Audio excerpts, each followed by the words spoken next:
Amerika ovozi, xolis, tezkor va ishonchli axborot manbai. Ferguson shahrida hozir vaziyat ancha tinchlangan, odamlar ishga, tirikchilik tashvishlariga qaytmoqda. Lekin adolat talabi so'nmagan, so'nmaydi ham deydi omma. Boshqa Fergusonliklar kabi Melden Moffitt ham atrofga qarab jim tura olmadi. Har kuni u yerga chiqib gapiraman. Politsiya kuzatuvi ostida u va boshqa namoyishchilar ko'chaga chiqib, Michael Brown ishida adolat talab qilyapti. Qurollanmagan o'smir bu yerda oq tali politsiyachi tomonidan otib o'ldirilgan edi.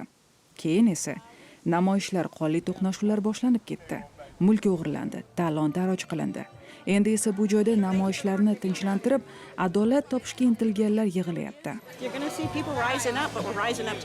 Odamlar qo'zg'olon ko'tardi, hammamiz birga ko'chalarga chiqdik. Bu mening ham mahallam. G'arbiy Florissant ko'chasi Amerika xalqining irq, tengsizlik va adolat haqidagi bahs-munozaralarga guvoh bo'ldi. Binolarga qattiq ziyon yetdi, tinimsiz to'polonlar.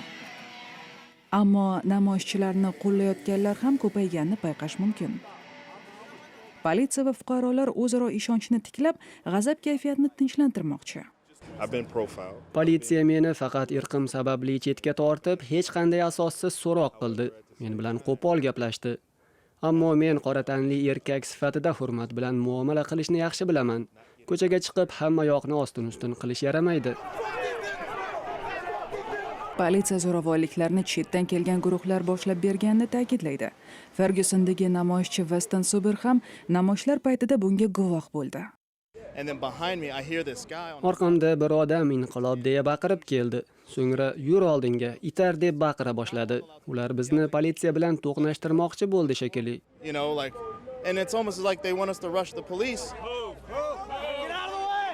Xalqaro Amnistiya inson huquqlari tashkiloti politsiyani ortiqcha qattiqqo'llik ishlatganlikda ayblayapti. Namoyishchilar huquqlarini himoya qilyapti.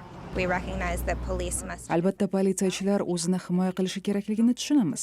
Ammo ular tahdidga qarab, shunga mos harakat qilsin. Bir necha odam qonunni buzsa, hammaning huquqi toptalmasin. Melden Moffitt adolatsiz hibsga olingan namoyishchilardan biri ekanini aytadi.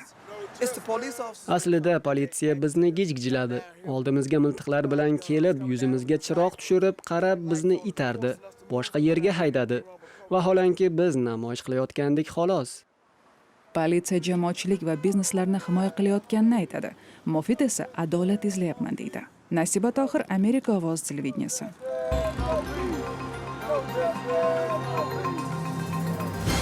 Kundalik radio eshittirishlarimizni istagan paytingizda saytimiz amerikaovozi.com da tinglashingiz mumkin.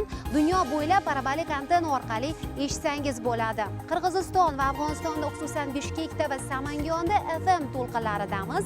Zarur ma'lumotlar ekranda va internetdagi sahifamizda. Ko'rsatuvimiz esa davom etadi. Amerika ovozi televizorda, radioda va internetda. Shuningdek, uyali telefoningizda o'qing, tinglang va tomosha qiling. So'nggi xabarlar tezkor, xolis va ishonchli. Video, foto va audio shaklida. Istasangiz siz ham Amerika ovoziga material yuboring. Dunyo bilan bog'laning. Smartfon, Mac yoki Android applikatsiyamizni ishlating. Amerika ovozi barmog'ingiz ostida.